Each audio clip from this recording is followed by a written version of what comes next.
Sweet Little Lovely, A Gothic Romance, by Mr. V. Part 3.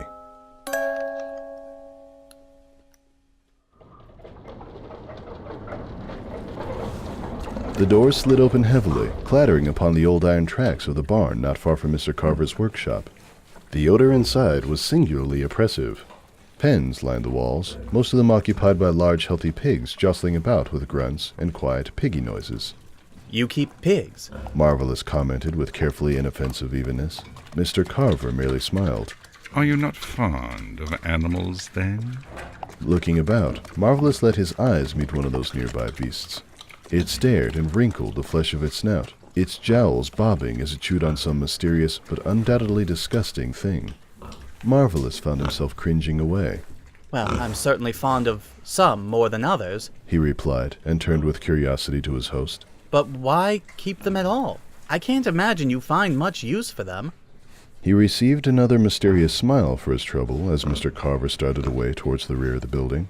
They're not so much popular with the ponies as they are with some of our neighbors. Big markets for them out east. They keep us going during the hard times. Pigs, bees, grow a little tobacco too. When the season's right, every little bit helps. Marvelous, having grown up in his family's shop, had no experience to speak of regarding the particulars of farming, and so was at a bit of a loss. I'm not sure I understand, sir. You breed and sell the pigs? Mr. Carver led him through a tiny, quiet hallway. He answered over the rattling latch of an old, thick door, the paint worn down so long ago, and the hinges smooth with constant use. We sell their meat, of course. He threw open the door, and Marvelous recoiled immediately, his vision engulfed by a flood of deep red. An overwhelming scene of blood and flesh, the flashing grim wetness of dark iron instruments. His head spun at the sight, and he teetered and swayed on the edge of a sudden faintness. Mr. Carver was quickly at his side. Are you all right, boy? He asked with genuine concern as Marvelous lay heavily upon his shoulder. Yes, I'm fine, he said, with distinct pallor evident upon his lips. It, caught me by surprise, is all. Rising on wobbly legs, he looked once more about the room, and found, upon further observation, that it was hardly as much a scene of carnage as he'd thought, a fact which left him feeling rather foolish. The room was a bit dim, the only source of light being a few tiny windows under the perimeter of the ceiling, but it was actually quite clean considering its purpose. Tables along the wall stood stacked with small casks, and the tools of Mr. Carver's work sat hanging upon tidy rows of pegs. It was the form in the center of the little room that had caused him his initial panic. There, upon sharp and unforgiving hooks, was the corpse of a hog, split bodily down the center, and hanging motionless upon heavy chains like the weights of some unimaginable, infernal clockwork. On a slab nearby lay its head and innards, arranged into neat piles on a number of rubber sheets. Mr. Carver studied him intensely. You're disgusted, he said. Oh, no! He was quick to reply, fearing that he had finally managed to insult the old pony. It's all just very unfamiliar. But if I may ask, why show all of this to me? This is an important part of our lives, Marvelous. Perhaps it was simply curiosity. To be honest, I had intended to give you a bit of a fright, he said with a smile. I don't really expect that most ponies would have reacted any differently. As I said, you just happened to surprise me. He boldly stepped toward the center table, taking courage as his eyes roamed over the offal, meticulously separated cords of intestine, all grayish-yellow, wet membrane still intact between the folds, kidneys and livers with off-hanging threads and twisted ropes of slowly leaking vasculature, and he slowly worked his way up towards the pink, hanging slabs that had once been pig and now remained, irrevocably and undeniably, meat. You have quite a collection of talents, Mr. Carver, he commented respectfully. I would think that your carving would take up all of your time. How did you happen to learn about butchery? I say, you'd be surprised how similar the two are. I learned to prepare meat when I was very young, from my father back in the old country. But that wasn't butchery, he said with a grin. I learned all about butchery in the war. He gave a darkly humorous laugh, which Marvelous could only echo half-heartedly. I was a doctor back then, you know. But in the war, anyone who could handle a knife, they would give you a bone saw and call you a doctor. Marvelous shuffled about anxiously. Yes, well, I'm not one for medicine myself. My sister, she works at the clinic. She's the one who handles that sort of thing. I'll admit that I often find the things she talks about rather distasteful. Distasteful? Oh, not at all, not at all. Medicine is a wonderful thing. Now, I can't say my time in the war was particularly pleasant, but I am very grateful for the things I learned. He sidled up to Marvelous, gingerly gesturing to the entrails upon the slab, and his voice grew reverent and just a bit forlorn. These things here, these pieces on the table, these are the mechanisms of life, Marvelous. His hoof passed over the veins of the kidneys, the lungs, and up to the thick trunk of the heart, and Marvelous gazed intently at each in turn. The blood, the breath, digestion, thinking, seeing, hearing, bones and muscle, everything a mechanism. And when a pony is lying on the ground and you open them up and carve away their broken pieces, only to put them back together, with nothing more than hope that they can somehow fix themselves, you realize what a crime it was that any one of the mechanisms should ever be destroyed. That, Marvelous, is butchery. They stood there together, each lost in his own thoughts. Marvelous considered what Mr. Carver had said, and looked at the scene before him anew. He wondered. He traced the lines of bone and tendon with his eyes, and swallowed back the creeping sickness that still threatened to rise in the pit of his stomach. He imagined hearts, throbbing and pulsing life through the chubby little animals, grunting in their wallow, all such intricate and delicate machines. He resolved that upon returning home, he would ask his sister if she would allow him to borrow some of her old medical texts. He looked into the glassy black eyes of the severed head. Well, in any case, this poor fellow's mainspring seems to have wound down. There was more kindness in his voice than his words may have suggested.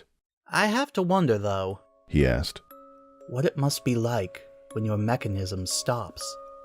Looking at death more closely than ever before, he found himself thinking along rather dark lines. Even so, he was surprised at the intensity that suddenly came over Mr. Carver's demeanor. He stood at his side still, but his eyes were those of a pony separated by unfathomable lengths from the tiny room, and he rubbed a hoof along the chest of his thin jacket. When he spoke, his quiet voice carried with it a grim, rasping heaviness.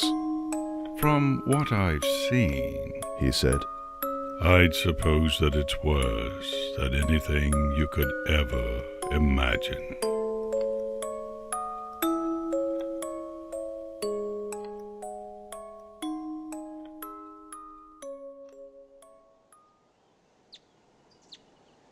The months came and went for Marvelous and Little Lovely, and the two of them grew only closer as the leaves turned and fell, and the gray sky spoke happily of coolness and rest, of harvests and holidays. It was in the latter days of autumn that they sat together, lying shoulder to shoulder upon the forest carpet of golds and reds and browns. His head lay upon her neck as she read from her book of poems. Her voice echoed sweetly in his ears, like a wind blowing along snow-covered mountain cliffs and over the flowering fields of the valley, a beauty beyond touch and time. Although it must be said she did stammer a bit, and though sometimes she had to ask for the pronunciation of a particularly unfamiliar word here and there, he responded with patience and a smile and kissed her cheek until her own smile returned. He spoke quite suddenly, his eyes closed as if he were only a moment from nodding off to sleep. The air is growing a little cold, isn't it? He asked in a soft and contented voice.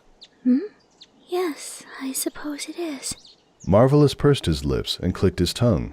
Well now, I wonder, Little Lovely, if you were to be wed, what sort of weather would you prefer? Snow? Or maybe something just a bit warmer, something in the springtime? She paused and lifted her head from her book. I don't know if I should. That is, no one has ever asked me to marry them. And if someone were to ask? Little Lovely drew away, her expression mercilessly distraught. Marvelous, don't say such things. She turned away, leaves crunching violently under her hooves, and her glove nervously upon her cheek. It's been so wonderful being with you all these months, but I could never wish you to marry such a stupid, ugly girl as me. And in spite of the grave seriousness of her unexpected proclamation, Marvelous found himself laughing aloud. Surely you're joking. Little Lovely, you're far from stupid and ugly. Why, You are without a doubt the most beautiful girl I've ever laid eyes on. But I am. she said with desperation and a wavering voice. He stopped her with a gentle hoof under her quivering chin. You're wonderful. With her forelegs thrown around his shoulders, she sighed and fervently nuzzled him about the neck. When you say it, She whispered. I almost think it could be true.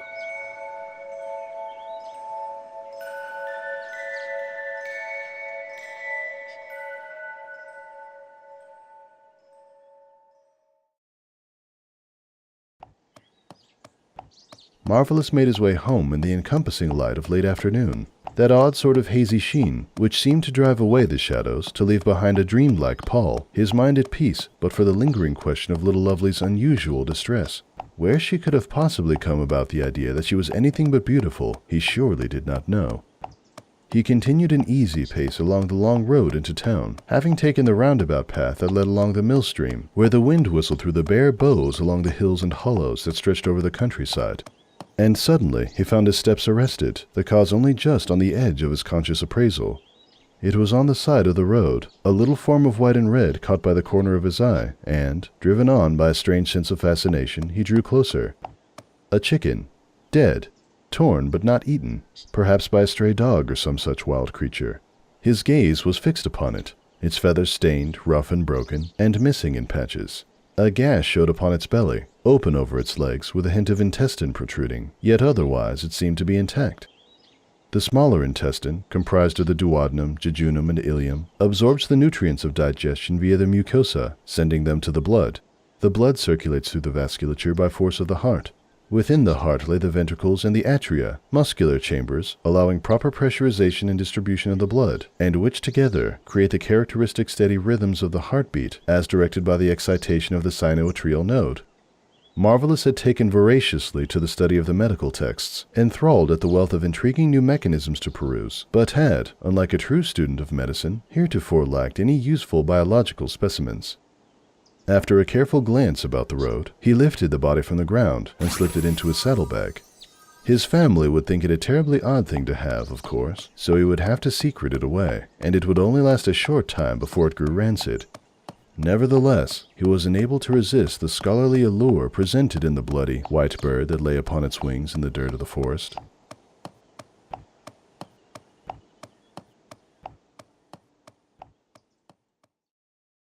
Not many days afterward, in the somber and dreary aftermath of a long autumn drizzle, when the heavy clouds parted and the sun reached down to draw long, luminous golden fingertips across the prairies, little Lovely had, through no small trouble on her part, owing to her particular constitution, made a stop at the general store to purchase a number of small household miscellanea. To the great surprise of absolutely no one, Marvelous, being nothing if not a gentle colt, had insisted on seeing her home. And so they strolled together, over paths dampened ever so slightly by the rain, their pace unhurried, and at times faltering, as little Lovely endeavored to keep her heavy skirts from the ground, the tiny exertion significantly affecting her concentration, and often causing her to stumble. All at once there came behind him the pattering sounds of hoofsteps, their light cadence wholly indicative of a subject at once jolly and filled to the brim with purpose. Marvelous! Fancy meeting you here. Ginger danced around him with a merry smile, and a flowery sprig of lady's lace in her hair. I just couldn't wait even one more moment to ask you about it. Marvelous, being more than a little perplexed at this point, muttered a quiet, What? Though, to be sure, it was said more in confusion than genuine inquiry. Why, May River's walking party, of course. Well, I suppose you wouldn't know about it, would you, since she only just announced it. But oh, do say you'll go with me. The situation at once clear in his mind, and no less absurd for that fact, he responded kindly, though his voice was tinted with a sort of scolding normally reserved for children.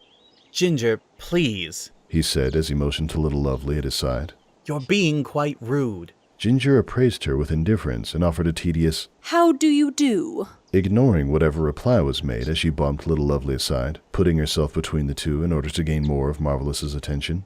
His incensed response died upon the edge of his tongue when he heard a small, fearful squeak and the sound of hooves slipping over rain-slick grass. He pushed past Ginger and watched as little Lovely began to tumble down the brush-covered incline by the side of the road, his feet and his heart frozen at the sudden prescience of horror both unknown and tragically certain. It was such a small thing. A sapling, merely a spike of trunk rooted to the ground, freshly cut by some well-meaning pony in an effort to keep the roadside clear. A thing which would have, on any other day, been passed over without notice.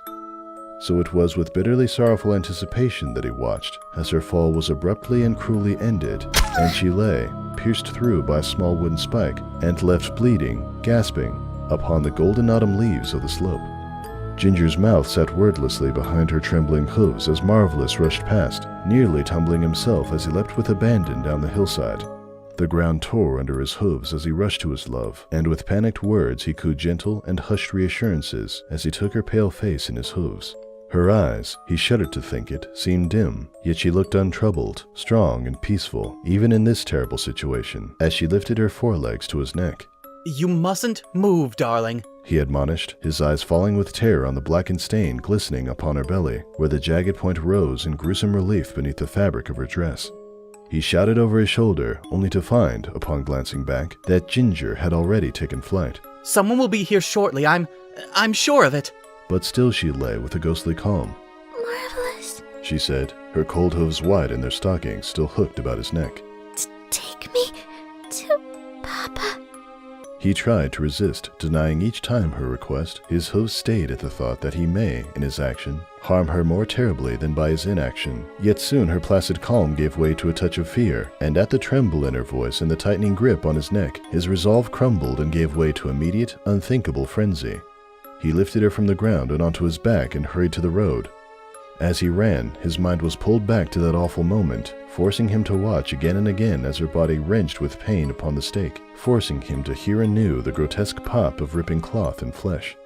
It was only when the squat gray form of the old house finally came into view that his senses, feeling all at once the burning exhaustion in his legs and the wet, sticky heat of blood trailing down his side, he burst through the door, meeting Mr. Carver's confused expression with shouts and panicked explanations.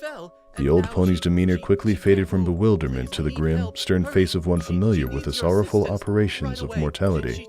He lifted little Lovely gently and placed her upon the floor where she lay with a quiet, absent air that seemed frighteningly incongruous with the gravity of the situation. It's just a scratch, he said as he prodded about her midsection. It's certainly nothing to go screaming about. Marvelous was left astounded. Surely you can't be serious? But Mr. Carver made it clear that he had the situation well under control, and none too gently insisted that Marvelous immediately excuse himself. And so he stood there on the veranda, alone, his body and his hooves still sticky with the blood of the one he loved.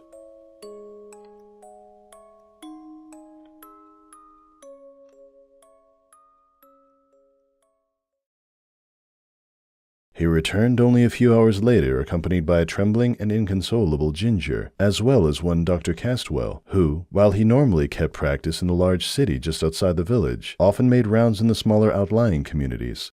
It was to their great fortune that he had arrived in town that very day, and upon hearing of their dire situation, had immediately agreed to offer whatever aid he could.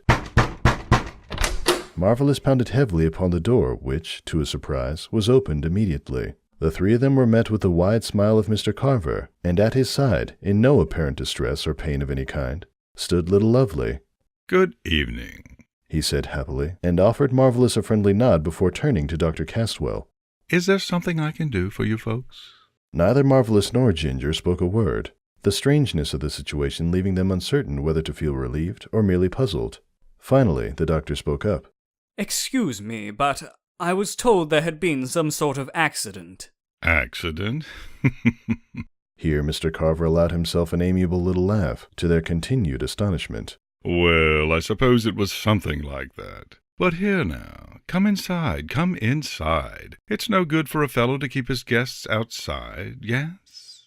They followed him obligingly into the cozy little entryway, where he took the doctor's hat and coat. There was a bit of trouble on the road, he continued. Little Lovely took a little tumble, so I'm told, and it gave Marvelous quite a fright. But, just as I told him earlier, it was really no more than a scratch. The poor boy simply worries too much.